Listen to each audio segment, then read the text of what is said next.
Some nights feel heavier than others. In a small kitchen lit only by a tired yellow bulb, Linh waits. Her bowl of rice grows cold. Her fingers scroll a screen she's not really reading.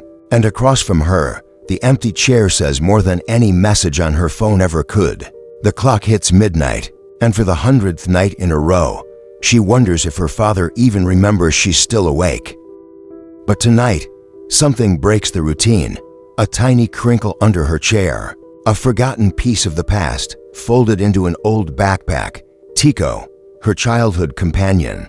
A note she once cherished, glowing warmly in her hands. Be good. I'll be home before you wake.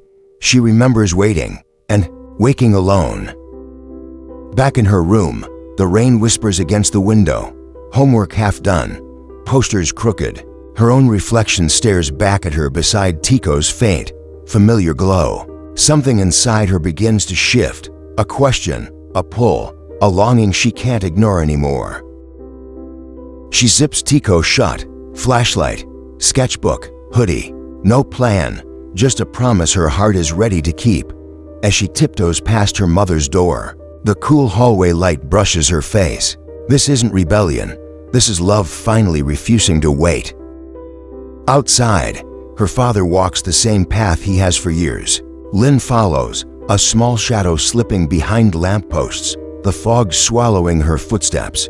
He never looks back, and she realizes he never expects anyone to. The city blurs past the bus windows, neon, rain, and restless souls. Linh watches her father from the very last row, the glass stitching their silhouettes together. And for the first time, she sees exhaustion where she once saw neglect. The factory gates moan open.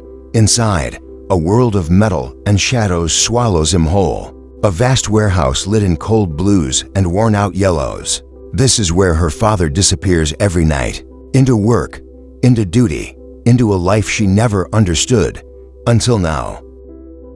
He lifts crates heavier than his sleep-deprived body should carry.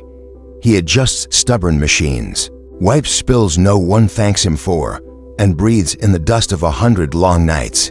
Close-up after close-up, Linh witnesses every quiet sacrifice, and something inside her breaks open. From behind a cold metal column, Linh sketches him the way she used to, with shaky pencil strokes and a heart full of love. Every line redraws a truth she forgot. He wasn't choosing work over her. He was choosing work for her. Finally, he stops, a single moment of stillness in a universe of noise. He sits alone, drinking water like it's the only comfort he has left in the echoing hall. He looks impossibly small, and Linh sees it clearly. The weight he carries is far bigger than his silence. He steps outside, breath fogging in the cold air. His voice is barely a whisper. One more night.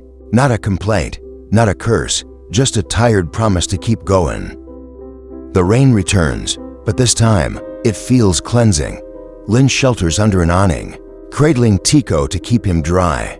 The zipper glows with a warmth she hasn't felt in years, and suddenly she understands. This backpack carried more than school books. It carried memories and love they both forgot how to say. In a side pocket, she finds it, a faded drawing of herself riding on her father's shoulders.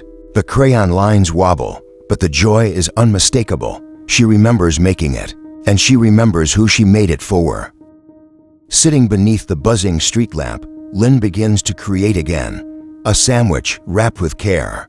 A new sketch drawn with love under Tiko's glow. The pieces form a quiet message she's never been brave enough to speak out loud. Before dawn, she leaves Tiko at her father's bench, a small orange beacon shining in the mist. No words, no confrontation. Just a daughter giving her heart back to the man who never stopped carrying it. When he finds the bag, something inside him shifts. The sandwich, the thermos, the drawing, and the words beneath it. Thank you for working while I dream. His eyes soften. For the first time in years, his heart breathes. He presses the drawing to his chest. The sunrise paints him in gold, and he whispers the words he's never said out loud. Thank you, my girl. Not a reply, a release. At home, Linh slips back into bed, clothes damp with rain, but her heart finally light. Tiko rests beside her.